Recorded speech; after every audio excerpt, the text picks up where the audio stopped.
Gender equality at its finest. Explosions that can be felt through your screen. Waifus that make you happy because, well, they always do.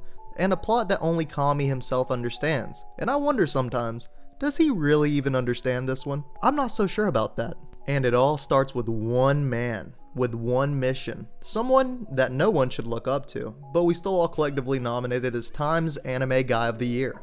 Kazuma. Mark my words, this is one of the Isekais of all time. Everyone buckle up and start your engines, because Truck-kun is delivering us yet another banger. Also, make sure to subscribe for more anime videos. This anime, like most Isekais, is about a recluse that goes outside for the first time in a month, and proceeds to get absolutely violated by your local truckers. In most cases, this is where the protagonist discovers how overpowered he is, and basically steamrolls everyone in his way, and just absolutely wows all the NPCs around. But this anime is different. There is no wowing of the NPCs, and the truck didn't even really hit him. He peed himself and died of shock in the streets.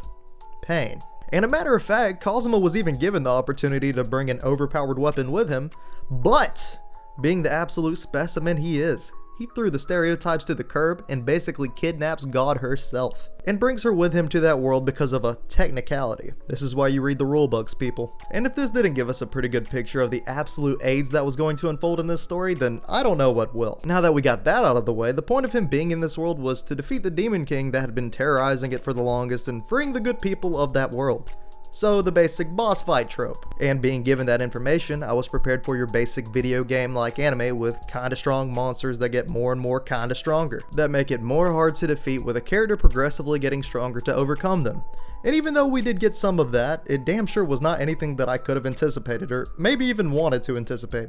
And you know what? I loved it. Instead of going straight to the Adventurers Guild and starting their battles after being called adventurers, the two were actually told, "You're not that guy, pal, trust me, you're not that guy." Ended up having to live in a barn while working as average citizens.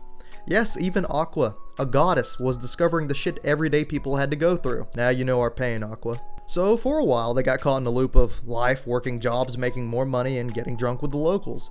And Aqua went from a water goddess to a beer goddess. And people who haven't watched this anime yet are probably shivering because this gives them filler vibes. But I actually like little things like this. Fantasy with some sense of ironic realism made this show absolutely fantastic. But I will say they did get back on their goal at some point and started their real adventures of trying to make Aqua piss herself and fighting random things to earn a living. And while advancing their reputations and, you know, doing things, this led them to meet more people that basically resulted in the modern day Avengers. Okay, yeah, it's time to do some intros. By the way, Kazuma comes last because he's the GOAT. Megumin, the Arc Wizard. Personality type, adventurous, dedicated, and of course, explosive. Attire, overdramatic wizard stuff. Abilities, blow shit up at the highest level, but of course only once a day.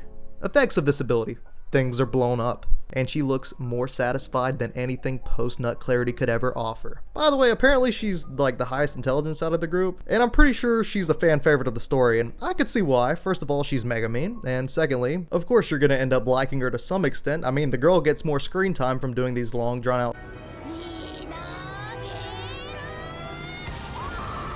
that Shakespeare himself could only call magnificent. And for people who don't know who Shakespeare is, well, congratulations. But for another example, just try to imagine like the professor from Spy X Family saying, okay, it's Aqua time.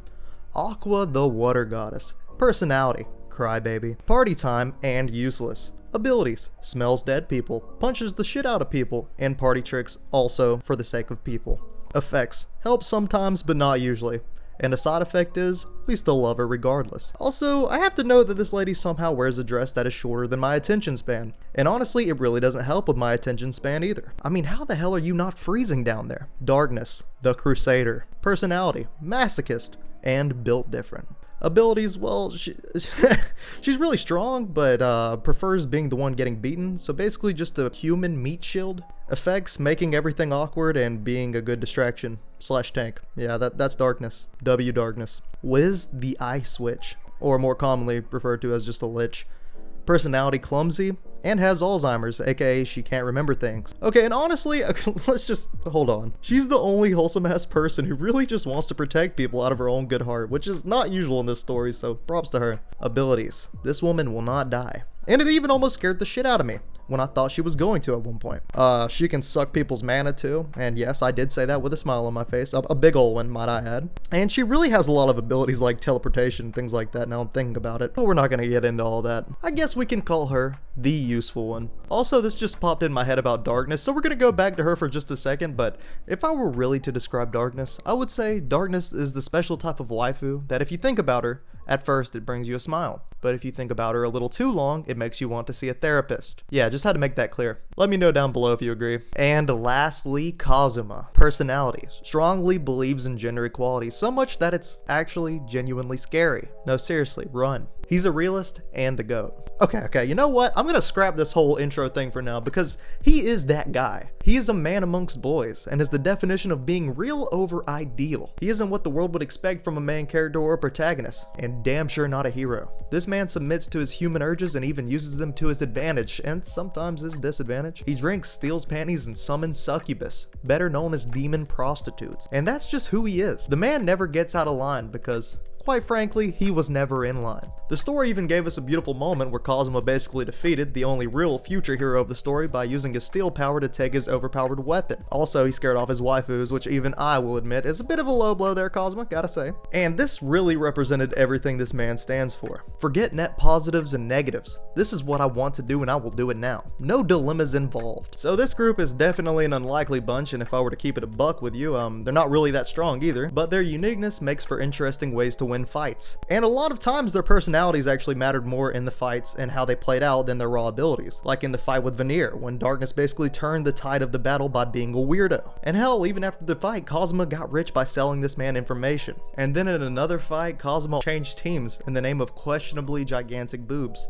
And I do mean questionable. Sorry, anime power scalers, but your talents aren't needed in this anime. Leave. And on the note of fighting, I have to give some credits to the villains of this anime. I like near all of them, and I know that's not saying much because let's be honest, animes kind of make it hard to dislike villains. But this is different. This is one of the few times that liking the villain wasn't because, oh, I found out about their sad backstory or anything like that. But it was because they were generally just stupidly funny. And you know what? Here's a special shout out to the Headless Horseman. He deserves it. Back to this main group of characters though. Their chemistry and how they worked and interacted with each other is really what made this circus of an anime so great to watch. They are the plot. I wouldn't really care if they didn't defeat the Demon King for another 22 seasons, because that isn't what made the anime great. And even though Konosuba is the complete opposite of a wholesome anime, there were moments of wholesomeness, like Kazuma and Megumin's relationship together, whether it was their long walks from daily explosion magic or when the two visited her family and Kazuma was trying way too damn hard. But I guess you also can't deny now, this man is cold as fuck. You know, thankfully in my opinion, it didn't really feel like this group was being forced together, you know, by some cheesy plot of like, personal goals aside, we must work together for the greater good or anything like that. It really just felt more like a group of friends just saying fuck it weeball and doing random stuff together. Even though there technically is an end goal to this, it didn't really feel like that.